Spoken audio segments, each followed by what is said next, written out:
Hola, ¿qué tal mis queridos Beerrawers? Como ya sabéis, no hay dos sin tres, así que... Historia de la cerveza, tercera parte. Oh yeah.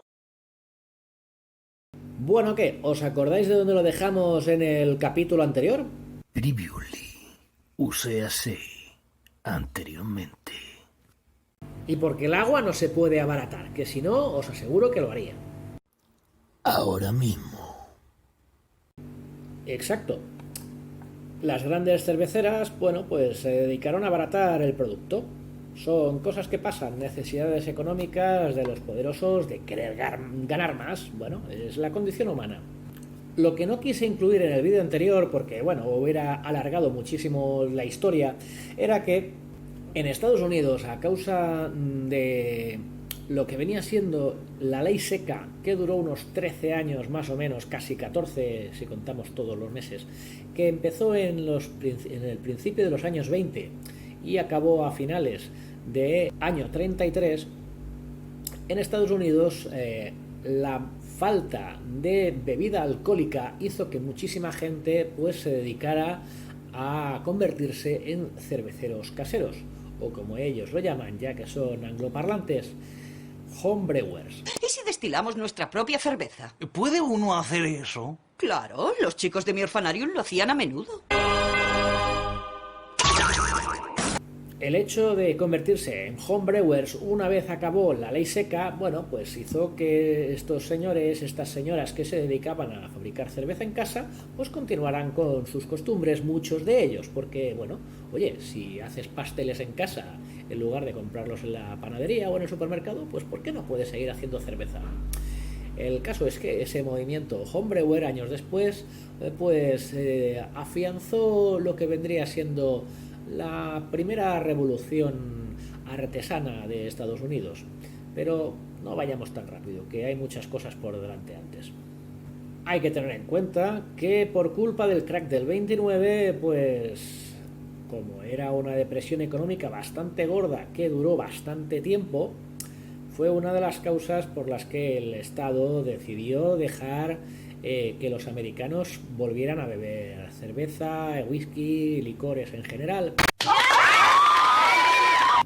Porque, bueno, digamos que una crisis económica tan grande necesitaba que el país tuviera un motor, y ese motor era la industria, y la industria cervecera, pues, oye, era bastante importante.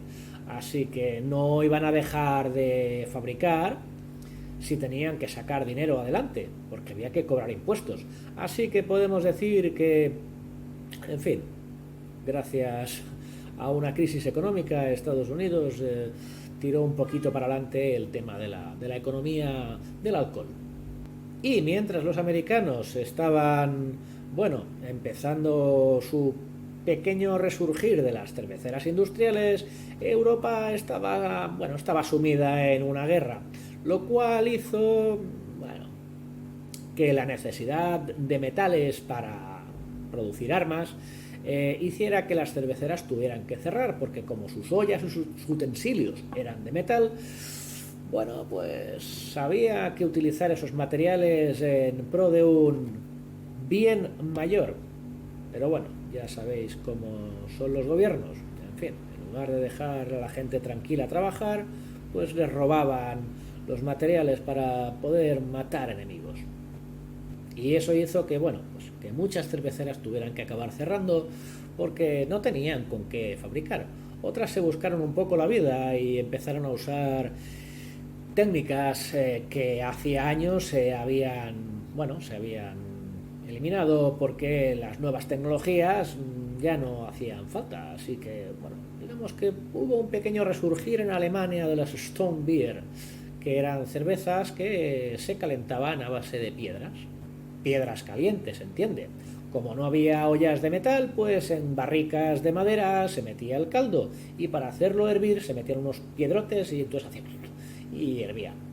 No era lo más ideal, pero oye, era lo que había. Entonces, quien pudo hacer esto o quien se adaptó a estas técnicas, pues pudo mantener durante una temporada las cerveceras mientras conseguían otras ollas nuevas. Y, como ya he dicho antes, en Europa pues no había habido ley seca, no hubo costumbre de, bueno, de hacer cerveza en casa, y entonces la costumbre de homebrewers no estaba demasiado extendida. Por consiguiente, durante bastantes años el tema de la cerveza pues estuvo un poco de aquella manera. En favor de la economía, para que la gente pudiera beber alcohol, pues como digo, se empezaron a abaratar las cervezas para convertirlas básicamente en refrescos de alcohólicos a base de cereales que la gente pudiera comprar. Lo que pasa es que, bueno, realmente cuando la cosa se acabó y la cosa estaba mejor, dijeron, pues para que vamos a hacer mejores cervezas, si la gente está pagando por una cosa barata y cutre, pues podemos hacerla más cutre todavía. Y así es como la cerveza llegó a su gran declive de calidad en todo el mundo. Pero tranquilos que no son todo malas noticias. A ver, en la historia ha habido de todo. En 1942 nace Michael Jackson.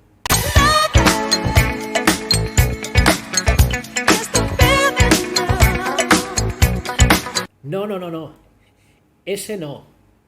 Fue un escritor británico que a la edad de 35 años escribió un libro fascinante que se llama Los angloparlantes o la gente que sabe pronunciar me va a odiar.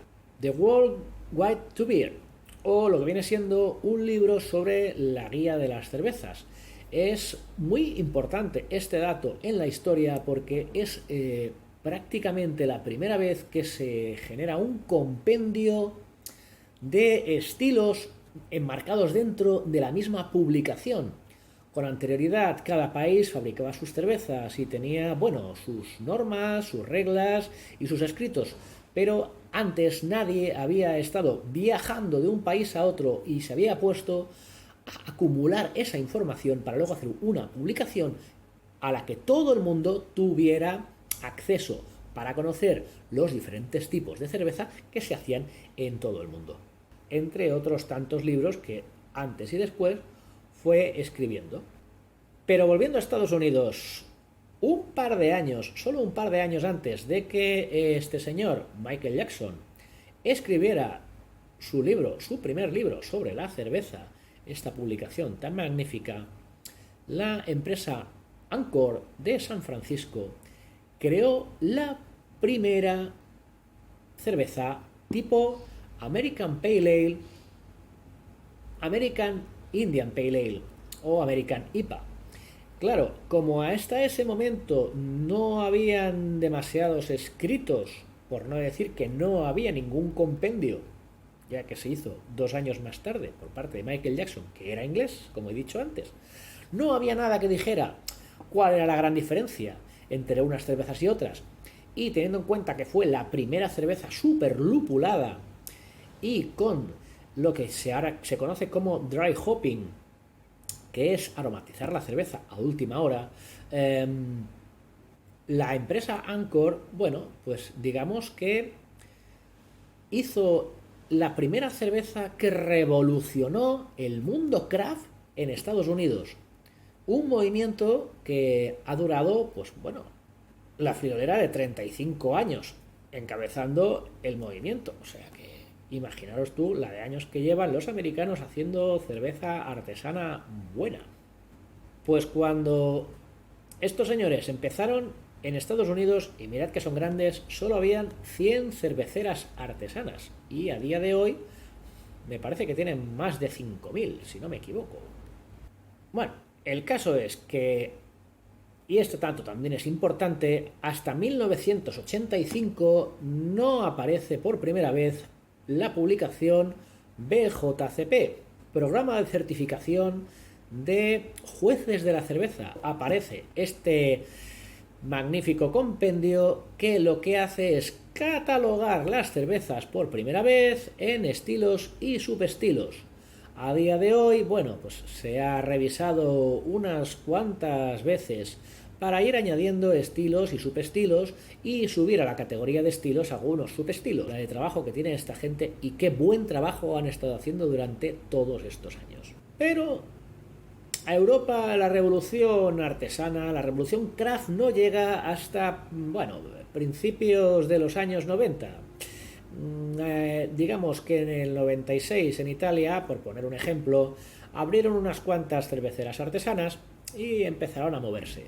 Aquí en nuestro país, por desgracia, no se abrió ninguna cervecera artesana, pero sí se abrió el primer brew pub y se hizo en el idílico barrio de Gracia.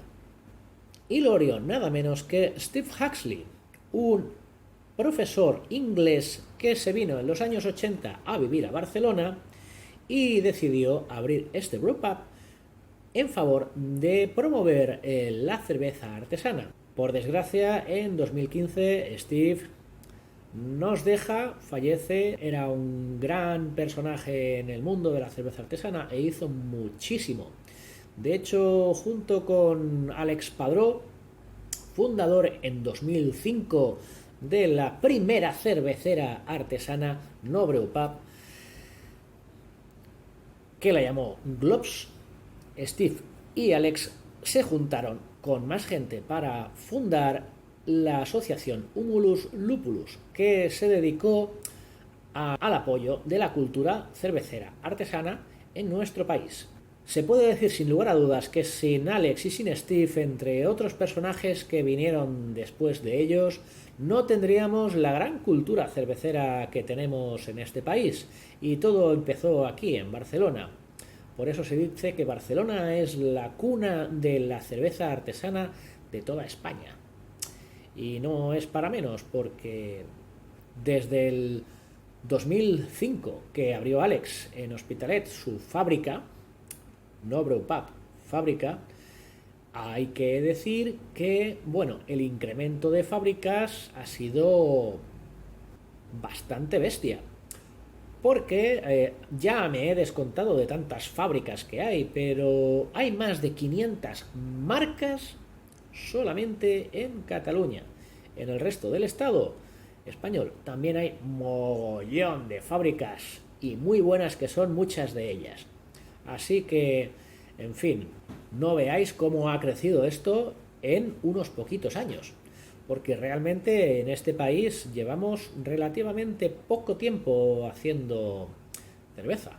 Insisto, cerveza. Lo que hacen las grandes empresas no lo considero cerveza. O sea, que hace poquito que hacemos. Y bien buena que se hace. Así que, por favor, os recomiendo muchísimo, os suplico que por favor le deis una oportunidad a las cerveceras locales que están formando parte de la gran historia de la cerveza, tanto de nuestro país como del resto del mundo, porque hay muchas cerveceras pequeñitas que también están exportando, así como nosotros importamos cervezas de otros países como Noruega, Alemania, Italia, etcétera, etcétera. Todas estas cerveceras locales están haciendo que la historia de la cerveza continúe y sea una cosa viva y que va a perdurar muchísimo tiempo.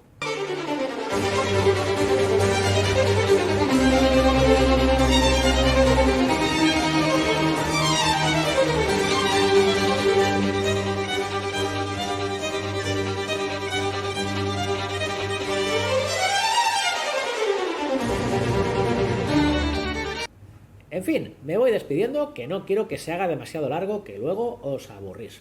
Espero que os haya gustado. Si es así, muchísimas gracias. Si no os ha gustado, mira, yo no sé qué es lo que buscáis, pero si no os gusta lo que estáis viendo, pues es muy sencillo. Cerráis la ventana y ya no me enfado. ¿Me estáis siguiendo? Estupendo. ¿No me estáis siguiendo? Hombre, dadle al botoncito. Ya que estáis con el móvil en la mano, pues podéis aprovechar y compartirme por WhatsApp, por Instagram, por Facebook, por todas partes. Compartidme con vuestros amigos, vuestras amigas, vuestros padres, vuestros tíos. Con los yayos también me podéis compartir. Por favor, compartidme con todo el mundo, porque quiero ser internacional. Muchísimas gracias.